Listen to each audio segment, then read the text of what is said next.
அருள்பணி RK அடிகளார் அவர்களை அன்போடு அழைக்கின்றேன்.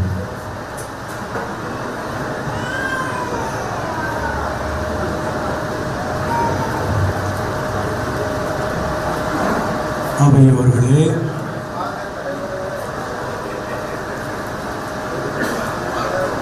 இந்த விழாவிற்கு தலைமையேற்று சிறப்பு சேர்ப்பதற்காக நம் மத்தியில் அமர்ந்திருக்கும் ஆயர் பெருந்தகை லூர்து ஆனந்தம் ஆண்டகை அவர்களே, இந்த விழாவினுடைய கருப்பொருளான தந்தை பாரத புத்ரா அவர்களே, சுந்தர தெலுங்கிலே பிறந்திருந்தாலும் தமிழிலே வள்ளுவருக்கு நிகர்போல் எழுதக்கூடிய ஆற்றல் கொண்ட தந்தை மணிவளன் அவர்களே, மற்ற நண்பர்களே,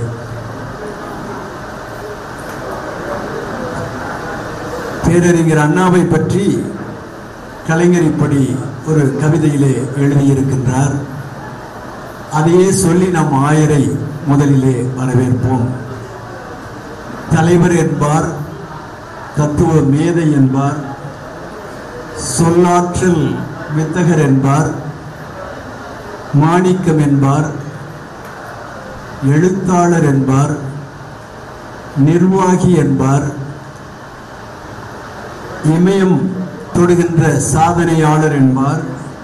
அத்தனையையும் தனித்தனியே சொல்ல நேரமில்லை என்பதனால் நெஞ்சுக்கு இனிய வார்த்தை ஆயர் ஆனந்தம் என்று சொல்லி அவர்களை உங்கள் அனைவருடைய சார்பாகவும் தந்தை அந்துவான் அவர்களை இந்த பொன்னாடை போர்த்த அன்போடு அழைக்கின்றேன்.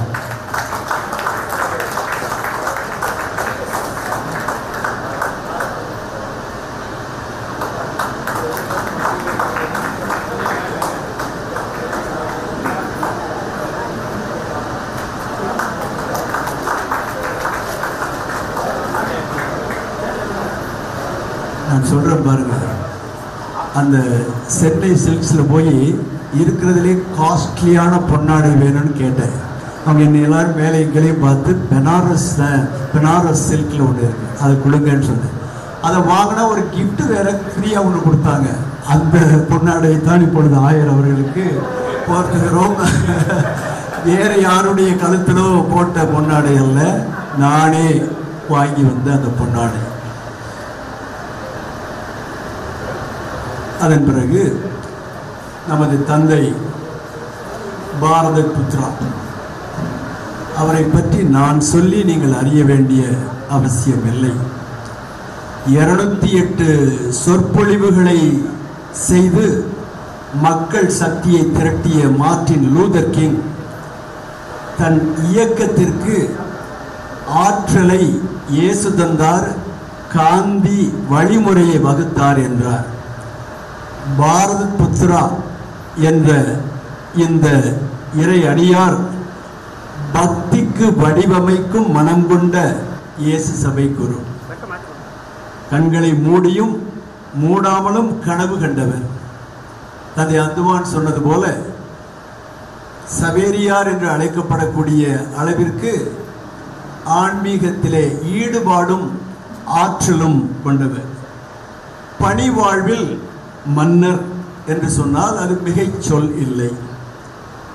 நடுன்றாய்ந்த பீடு நடையாளர், பன்முக வாழ்க்கை வாழ்ந்தவர். பிரார்த்தனைக்காகவும் மக்களை கட்டி எழுப்புவதற்காகவும் தீர்க்க தரிசனத்துடன் ஒரு ஆலயத்தை இந்தோனேசியாவில் கட்டி அது இன்றைக்கு மிகப்பெரிய திருத்தலமாக மாறியிருப்பது நமக்கு கிடைத்த பெருமை.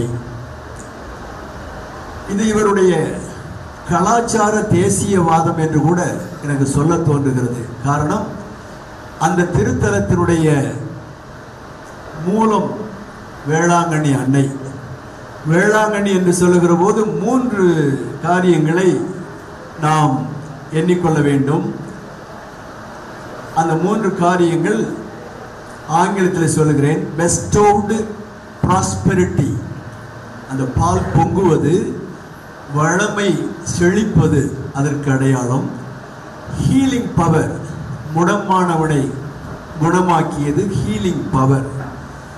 அந்த போர்ச்சுகீசியர்களை காப்பாற்றியது protective strength of Jesus at the intercession of our lady. இது மூன்றிற்கும் தான் அவர் அங்கு வடிவம் கொடுத்திருக்கின்றார். அங்கு போனவர்கள் சொல்லுகிறார்கள், அவ்வளவு கலை அம்சம் நிறைந்த ஒரு கோவில் அந்த திருக்கோவில் என்று. நமது மக்கள் 98% நம்முடைய கோவில்கள்லாம் புனிதர்களுடைய பெயர்களில் இருந்தாலும் intuitively they know the center of all the churches is Christ. அவர்களுடைய உள் உணர்விலே இந்த மூலவர் என்பவர் இயேசு என்பதை நம்முடைய மக்கள் அறியாத மக்கள் கூட அறிவார்கள் என்பது நமக்கு தெரியும். எனவே அவர் இயேசுவுக்குத்தான், இயேசுவை அறிவிப்பதுதான் ஆரோக்கியம் என்ற அந்த முறையிலே அந்த ஆலயத்தை அவர் நிறுவியிருக்கின்றார். எத்தனை சவால்களை அவர் சந்தித்திருப்பார். அவைகள் அனைத்தையும் அந்த நூலிலே எழுதியிருக்கிறார்கள். கணா கண்டேன் அடி தோழி என்று ஆண்டாள் பாடினார் அல்லவா? என்ன கணா? இறைவனை பற்றிய அறிவு கொண்டவனை எனக்கு கணவனாக்க வேண்டும் என்று கணா கண்டேன் அடி தோழி என்பதுதான் அந்த பாடல். அந்த இறைவனுக்கு அவர் ஒரு ஆலயத்தை அங்கு அமைத்தார்.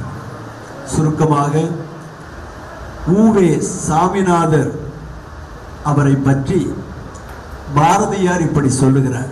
பாரதியார், புதிய மலை பிறந்த மொழி வாழ்வரியும், புதிய மலை பிறந்த மொழி வாழ்வரியும், உன் வாழ்வரியும், காலமெல்லாம் புலவோர் வாயில் துதி அறிவாய். தந்தை பாரத புத்திரா அவர்களே, இது அப்படியே உங்களுக்கும் பொருந்துகிறது. புதிய மலை பிறந்த மொழி உமது வாழ்வரியும், காலமெல்லாம் புலவோர் வாயில் துதி அறிவாய், அவர் நெஞ்சின் வாழ்த்தறிவாய், எங்கள் நெஞ்சின் வாழ்த்தறிவாய் என்று கூறி இந்த விழாவிற்கு வருகை தந்திருக்கின்ற உங்கள் அத்தனை பேரையும் வருக வருக என்று கூறுகின்றேன்.